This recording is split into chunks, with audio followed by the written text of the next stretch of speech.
اور بینکرپٹ کرنے کے بعد پاکستان کی نیلامی ہو انٹرنیشنل لیول پہ، تو ہم تو کہتے ہیں یار جو ہونا ہے ہو جائے. اب یہ ملک اب اس قابل نہیں رہا کہ اس کو مزید کھینچا جائے. اس ملک میں عمران خان، شیخ رشید جیسے لوگ ہی سروائیو کر سکتے ہیں. بھائی دیکھیں، ڈبل نیشنلٹی نواز شریف کے دور میں کیس چلا تھا. ثاقب نثار نامی ایک ٹاپ کا کرپٹ جج، اس نے دنوں میں فیصلہ کر دیا کہ نواز شریف کے جتنے ڈبل نیشنلٹی والے ہیں، ڈویل نیشنلٹی والے، ان کو ریزائن کرنا ہوگا. جبکہ عمران خان کی حکومت کو بنے 2.5 سال ہو گئے. اس کے فیصل واوڑا اور زلفی بخاری جیسے منسٹر آج بھی موجود ہیں اور کیس چل رہا ہے عدالت میں، ابھی تک چل رہا ہے. اور اب فیصل واوڑا جو کہ منسٹر ہے، ممبر آف نیشنل اسمبلی، اس کو سینٹ کا بھی ٹکٹ دے رہے ہیں. اس ملک میں تو یہ سب کچھ ہو رہا ہے. تو اب اس ملک کا ختم ہو جانا ہی بہتر ہے. شیخ رشید جیسے انٹیریئر منسٹر ہیں جو کہتا ہے کہ آنسو گیس تو ہم نے چھوڑی تھی، وہ ٹیسٹ تو کرنا ہوتا ہے نا. اس کے اہنکار دیکھیں اس کا. اس بے غیرت کو کوئی شرم و حیا تک نہیں ہے. اس کی ویڈیویں وائرل ہیں ننگی. انسان کا بچہ ہوتا نا، یا کسی شریف خاندان کا، کیونکہ گھٹیا نیچ خاندان سے لوگ ہوتے ہیں نا، ان کو عزت کی پرواہ نہیں ہوتی. کسی شریف خاندان کا ہوتا تو خودکشی کر چکا ہوتا، جو اس کی ویڈیو وائرل کی ہوئی حریم شاہ نے. کہتا آنسو گیس تو ہم چھوڑیں گے کیونکہ ہمیں ٹیسٹ کرنی ہوتی ہے، پڑے پڑے خراب ہو گئی ہے تو چیک کر رہے تھے. اور ظلم کی انتہا کر دی ہے، اسی لیے اس کو آرمی بنا کے لے کے آئی ہے انٹیریئر منسٹر. ڈون کی رپورٹ دیکھیں کہ پاکستان ایکسیسو فورس یوز کر رہا ہے جتنے پروٹیسٹرز ہیں. آپ کو بتا چکا ہوں میں کہ تمام پریس کلبز کے آگے بلوچ اور سندھی مسنگ پرسنز کے کیمپ لگے ہوئے ہیں. بلوچ، سندھی اور پختون مسنگ پرسنز کے کیمپس لگے ہوئے ہیں. کوئی گریٹا، کوئی ریانہ نہیں بول رہا، کوئی دنیا میں اس پہ آواز نہیں اٹھا رہا. اور پاکستان کی آرمی ان پہ ایکسیسو فورس یوز کرتی ہے. ڈون کی رپورٹ ہے، ڈیٹیلڈ رپورٹ ہے. پروٹیسٹ کی تک کی اجازت نہیں ہے. پیسفل پروٹیسٹ تنخواہیں مانگ رہے تھے، جس کو شیخ رشید کہہ رہا ہے کہ ہم نے تو آنسو گیس کا تجربہ کیا ہے ان کے اوپر. اور ان کو بھارت میں سب کچھ نظر آتا ہے کہ بھارت میں سب کچھ ہو رہا ہے. جس دن بھارت میں بیچارے پولیس والے مار کھا رہے ہیں پروٹیسٹروں سے. جس دن پاکستان جیسی فورس بھارت میں شروع کر دی نا، تو چیخیں نکل جائیں گی ان لیفٹ والوں کی. تو جس دن پاکستان جیسا ہلکا سا بھی انہوں نے بی جے پی نے کام کر دیا نا، تو یہ لیفٹ کے، یہ سیلیبریٹیز، یہ مسلم جورنوز، ان لوگوں کی چیخیں نکل جائیں گی. آپ کو یاد ہوگا کہ کینیڈا کا پرائم منسٹر جسٹن ٹروڈو کیا کہہ رہا تھا فارمرز کے اوپر بھارت کے لیے.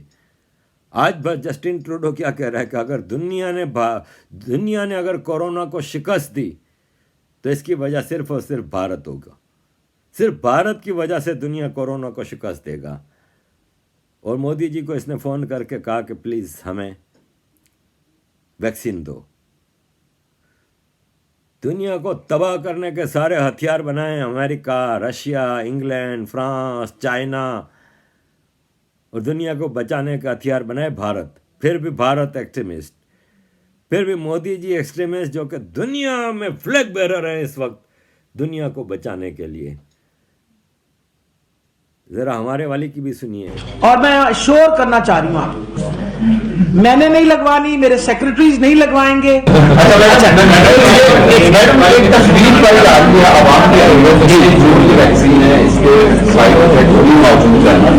کے اندر فالج اور دیگر بیماریاں بھی ہو سکتی ہیں. حالانکہ اگر اس طرح ویکسین اگر لگانے سے کسی کی موت ہوتی ہے یا کوئی بھی سائڈ افیکٹ ہوتا ہے، اس کو ذمہ دار. دیکھیے بیٹا، سب سے بڑی یہ بات ہے کہ ہر انسان ویکسین اپنی ذمہ داری پہ لگائے گا. کوئی زبردستی تو کسی کو نہیں لگا سکتا ویکسین. ہم نے ان کو بتانا ہے کہ آپ کا نام ہے اس ویکسین کے لیے، آپ تشریف لے آئیں، وہ آ کے لگوا لیتا ہے تو اس کی مرضی ہے. ویکسین کے سائیڈ افیکٹس ہیں، ویکسین کے سائیڈ افیکٹس ہیں، ویکسین کے سائیڈ افیکٹس ہیں، ویکسین کے سائیڈ افیکٹس ہیں. اور میں شور کرنا چاہ رہی ہوں آپ کو، میں نے نہیں لگوانی، میرے سیکرٹریز نہیں لگوائیں گے. ویکسین کے سائیڈ افیکٹس ہیں، ویکسین کے سائیڈ افیکٹس ہیں، ویکسین کے سائیڈ افیکٹس ہیں، ویکسین کے سائیڈ افیکٹس ہیں. کہ ہر انسان ویکسین اپنی ذمہ داری پہ لگائے گا، کہ ہر انسان ویکسین اپنی ذمہ داری پہ لگائے گا، ہر انسان ویکسین اپنی ذمہ داری پہ لگائے گا. کوئی زبردستی تو کسی کو نہیں لگا سکتا ویکسین، کوئی زبردستی تو کسی کو نہیں لگا.